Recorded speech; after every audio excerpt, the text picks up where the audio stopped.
Good morning all of you. Today we are discuss about mitosis. Mitosis होता क्या है? Mitosis is the cell division occurring in somatic cell.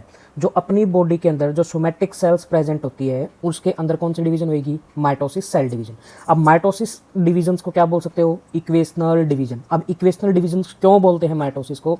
इसमें जो number of chromosomes क्या रहेंगे? Parents to offspring क्या रहते हैं? सेम। जिसकी वजह से अब मान लिया पेरेंट्स के अंदर भी 46 क्रोमोसोम्स है और फिर प्रोजेनी के अंदर भी कितने आएंगे? 46 chromosomes. The equal number of chromosomes parents to offspring is known as equational division. समझ में ये चीज? अब जो माइटोसिस है अपनी, वो ज्यादातर कौन सी सेल्स के अंदर दिखाई देती है? डिप्लॉइड सेल्स के अंदर। और हैप्लॉइड सेल के अंदर भी माइटोसिस क्या होती है? प्रेजेंट होती है। और लोअर प्लांट्स के अंदर एंड सम इंसेक्ट के अंदर माइटोसिस डिवीजन क्या होगी? प्रेजेंट होगी। अब जो माइटोसिस डिवीजन है उसके क्या है? 4 स्टेजेस प्रेजेंट होते हैं। फर्स्ट तो कौन सी होगी? प्रोफेज। सेकंड फेज कौन सा होता है? मेटाफेज। थर्ड कौन सा होगा? एनाफेज। और फिर फोर्थ कौन सा आता है अपना? टिलोफेज। अब फर्स्ट फेज के बारे में डिस्कस करें अपना। फर्स्ट फेज कौन सा होगा अपना? प्रोफेज। अब prophase longest phase in mitosis, सबसे लंबा फेज माना जाता है किसके अंदर? माइटोसिस डिवीजन के अंदर। अब जो प्रोफेज है वो फॉलो करता है किसको? एस फेज को और G2 फेज ऑफ इंटरफेज।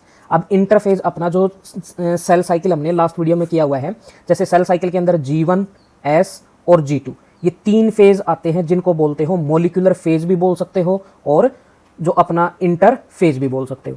समझ में ये चीज? अब जो S एंड G2 फेज के अंदर क्या होएगा? डीएनए मोलिक्यूल आर इंटरवाइंड, एक दूसरे को साथ क्या करते रहेंगे? वो कंडेंस या वाइंड होते रहेंगे, कंबाइन होते रहेंगे।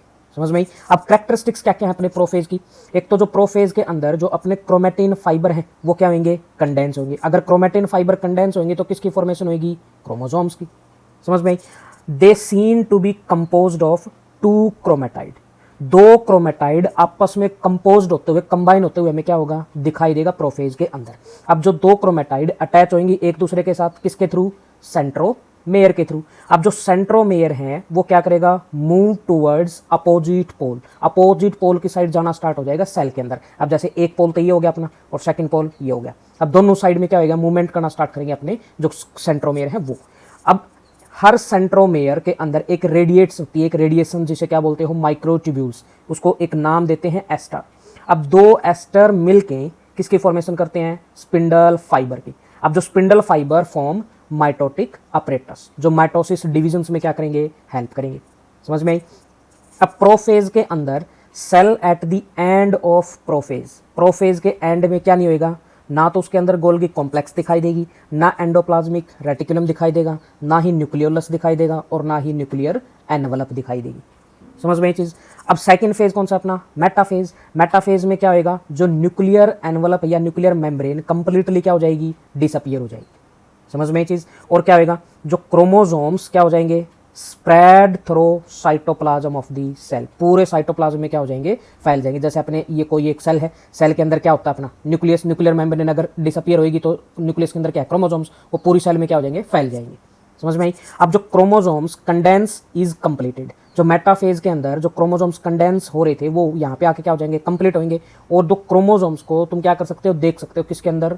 माइक्रोस्कोप के अंदर। कौन से फेज में? मेटाफेज में। समझ में आया?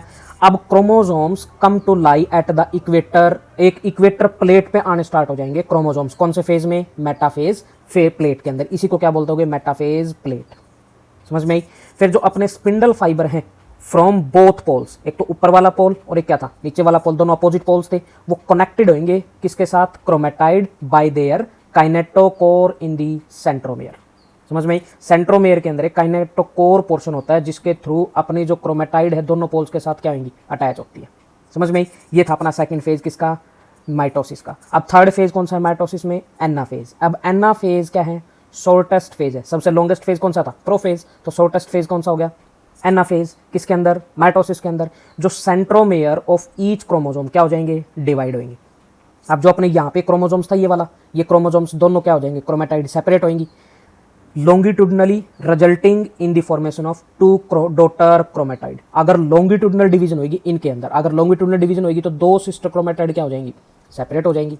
अब chromatid move opposite pole with the help of spindle fibre. अब ये जो स्पिंडल फाइबर है ये इन दोनों क्रोमेटाइड को कहाँ लेके जाएंगे, अपोजिट पोल में लेके चले जाएंगे। एक सिस्टर क्रोमेटाइड तो कहाँ चले जाएगी, ऊपर वाले पोल पे, और एक सिस्टर क्रोमेटाइड कहाँ चले जाएगी, नीचे वाले पोल पे।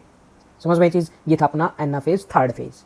नेक्स्ट है फिर अपना टिलोफेज। अब टिलोफेज के अंदर क्या होएगा, जो क्रोमोसोम्स क्लस्टर क्या हो जाएंगे, प्रेजेंट होंगे एट अपोजिट पोल, दोनों पोल के अंदर। एक तो ये क्लस्टर बन जाएगा और एक ये क्लस्टर बन जाएगा, और इन्हीं के अराउंड जो क्रोमोसोम्स का जो क्लस्टर बना है, इनके अराउंड किसकी मेम्ब्रेन दोबारा रिफॉर्म होगी, nuclear envelope reformed around the chromatin fibre या क्लस्टर।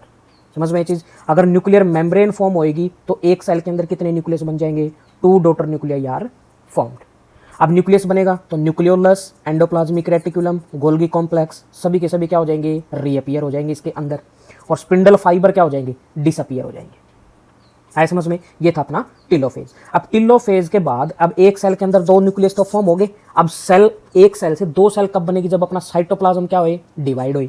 अब साइटोप्लाज्म क्या होता है, जिसे बोलते हो साइटोकाइनेसिस। साइटोकाइनेसिस का मतलब क्या है, डिवीजन ऑफ साइटोप्लाज्म।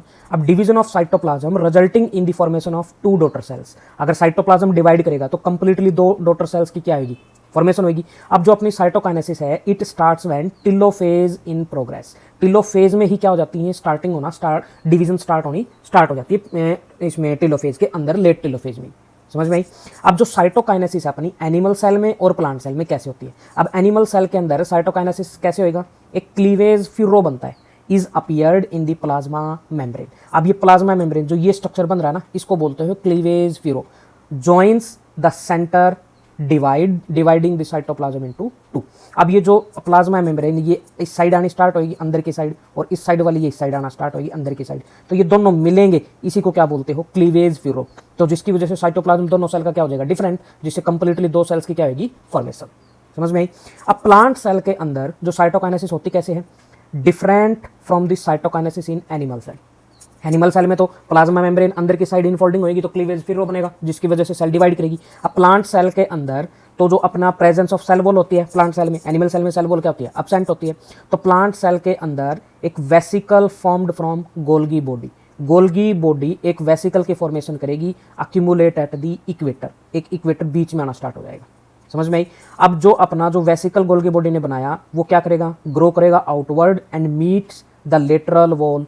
अब यहाँ से ये वेसिकल्स है, ये दोनों के दोनों बाहर के साइड ग्रोथ करना स्टार्ट करेंगे और आपस में क्या होंगे, एक वॉल बना लेंगे, अटैच हो जाएंगे। समझ में आई। Fuse together to form a cell plate. अब मिलने के बाद अब किसकी फॉर्मेशन हुई, कंप्लीटली आपस में मिलेंगे तो इसी को क्या बोलते हो, सेल प्लेट। अब सेल प्लेट की वजह से अब एक सेल से 2 सेल क्या होगी, अपनी सेपरेट होगी, 2 डॉटर सेल्स की क्या होगी, फॉर्मेशंस। ड्यूरिंग साइटोकाइनेसिस जो अपनी ऑर्गेनली थी वो भी क्या हो जाएंगी, डिस्ट्रीब्यूटेड हो जाएंगी डॉटर सेल्स के अंदर। समझ में ये चीज। नेक्स्ट है फिर अपना इन सम ऑर्गेनिजम्स, जैसे karyokinesis is not follow by cytokinesis. Sorry, जो क्रायोकाइनेसिस तो हो गया, डिविजन्स ऑफ न्यूक्लियस तो हो गए एक सेल के अंदर 2 न्यूक्लियस, बट साइटोकाइनेसिस क्या हो गया उनके अंदर, एब्सेंट हो गया, जिसकी वजह से एक सेल के अंदर मल्टी न्यूक्लिएट कंडीशन बनेगी। आई समझ में। मल्टी न्यूक्लिएट कंडीशन को क्या बोल सकते हो, सिंसीटियम अराइजिस। समझ में। एग्जाम्पल क्या है इसका, एंडोस्पर्म इन कोकोनट। आए समझ में। ये था अपना माइटोसिस। अब नेक्स्ट है फिर अपना सिग्निफिकेंस ऑफ माइटोसिस। माइटोसिस अपनी उसके सिग्निफिकेंस क्या क्या है। एक तो माइटोसिस कौन सी क्या करेगी, it produce diploid daughter cells with identical genome. अब डिप्लॉयड डॉटर सेल की फॉर्मेशन होगी तो उनके अंदर सभी डॉटर सेल्स के अंदर जो जीनोम होगा, जो डीएनए होगा वो क्या होएगा, सेम होएगा। जो पेरेंट्स में होएगा वही किस में होएगा, ऑफस्प्रिंग में। और जो अपनी माइटोसिस हेल्प करती है किस में, retain the same chromosome number in all somatic cells के अंदर। समझ में। और हेल्प करती है अपनी mitosis body growth of multicellular organisms. और माइटोसिस किसके अंदर प्रेजेंट होएगी, मेरिस्टेमेटिक टिश्यू में भी प्रेजेंट होती है, जो हेल्प करती है continuous growth of plant through out the life. Plant की मेरिस्टेमेटिक टिश्यू में कौन सी डिवीजन होती है, माइटोसिस, जिससे प्लांट अपना लाइफ टाइम तक क्या करता रहता है, डिवीजन करता रहता है।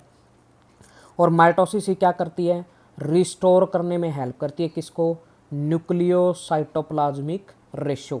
समझ में आई, that disturbed due to the cell growth. समझ में आई। जो सेल ग्रोथ के टाइम जो अपना न्यूक्लियर साइटोप्लाज्मिक रेशियो क्या हो गया था, कम हो गया था, उसको दोबारा से रिस्टोर करने में हेल्प कौन करती है, mitosis division. It help in cell repair, अगर सेल में डैमेज हो गया तो उसको रिपेयर करने में भी कौन हेल्प करेगा, माइटोसिस। सेल डिवीजन होएगी, उसको रिप्लेसमेंट करने में सेल डिवीजन करनी पड़ेगी, कौन सी, mitosis. Cells of the upper layer of epidermis, अब एपिडर्मिस की जो अपर लेयर है उसके अंदर जो सेल है उनके अंदर भी कौन सी डिवीजन होती है, माइटोसिस होती है।